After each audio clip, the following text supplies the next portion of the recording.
Bonjour à tous et bienvenue sur notre chaîne dédiée à l'électricité et à l'électromécanique. Savez-vous quel est le cœur battant de la quasi-totalité des industries modernes? Des usines de production au système de ventilation, en passant par les ascenseurs que nous utilisons tous les jours, un type de moteur domine largement le paysage.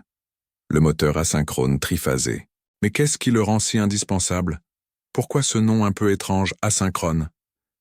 Dans cette vidéo, nous allons démystifier ensemble ce composant essentiel, comprendre son fonctionnement, ses applications et percer le secret de son succès. Préparez-vous, on plonge dans le monde fascinant de l'électromécanique.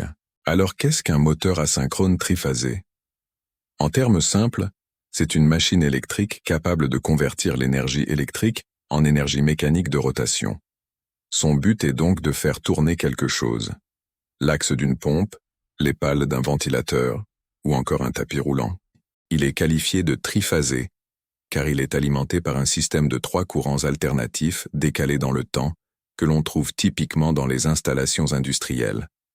Ce moteur est composé de 2 parties principales, le stator, qui est la partie fixe, et le rotor, la partie mobile qui tourne à l'intérieur. Le stator contient des bobinages qui, lorsqu'ils sont alimentés par le courant triphasé, créent un phénomène absolument magique et fondamental. Un champ magnétique tournant.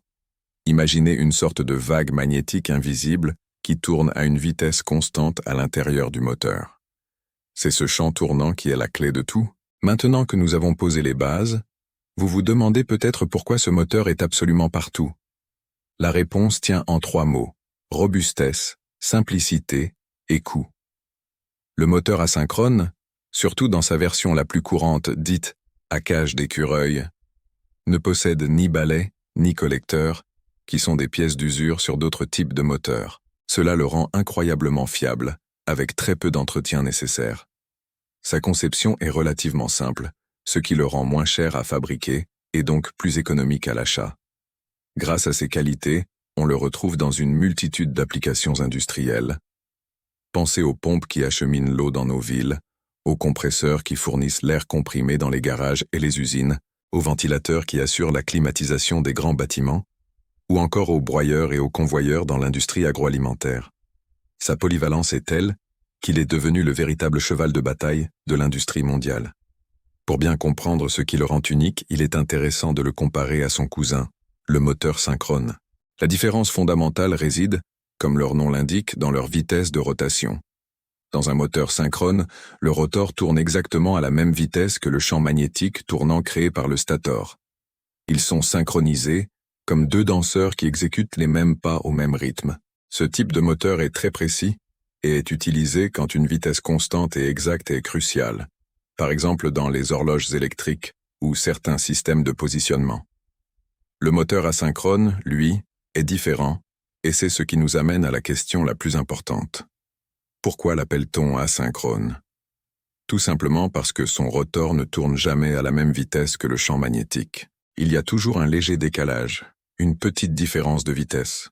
C'est ce qu'on appelle le glissement. Mais pourquoi ce décalage est-il non seulement présent, mais absolument nécessaire à son fonctionnement? C'est là que la magie opère. Le champ magnétique tournant du stator balaie les barres conductrices du rotor. Du point de vue du rotor, c'est comme s'il voyait passer un champ magnétique variable. Et selon les lois de l'induction électromagnétique, ce champ variable va créer, ou induire, des courants électriques à l'intérieur du rotor. Ces courants, à leur tour, vont créer leur propre champ magnétique. C'est l'interaction entre le champ magnétique du stator et celui, induit, du rotor qui va générer une force, un couple, qui met le rotor en mouvement. Pour que ce phénomène d'induction puisse exister, il faut absolument qu'il y ait une différence de vitesse.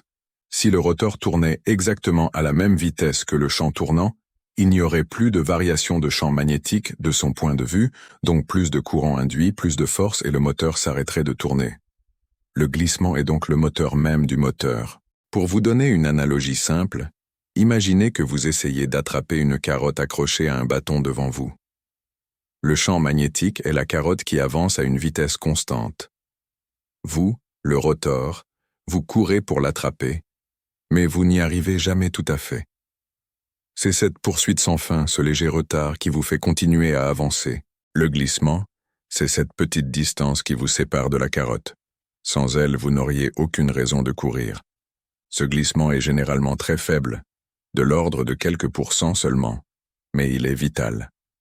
Pour conclure, le moteur asynchrone triphasé est un pilier de notre monde moderne grâce à sa conception ingénieuse. Il transforme l'énergie électrique en mouvement grâce à un champ magnétique tournant qui induit des courants dans le rotor. Son nom asynchrone vient du glissement, ce petit décalage de vitesse indispensable entre le rotor et le champ tournant, qui est le véritable secret de sa mise en rotation. Sa robustesse, son faible coût et son entretien minimal en font le choix privilégié pour une immense majorité d'applications industrielles, des plus simples aux plus critiques. Voilà. J'espère que cette introduction vous a éclairé sur le fonctionnement de ce composant fascinant. Si cette vidéo vous a plu et que vous avez appris quelque chose, n'hésitez pas à laisser un pouce bleu, c'est très important pour nous soutenir. Et surtout, abonnez-vous à la chaîne et activez la cloche pour ne manquer aucune de nos prochaines explorations dans le monde de l'électrotechnique. Merci de nous avoir suivis et à très bientôt pour une nouvelle vidéo.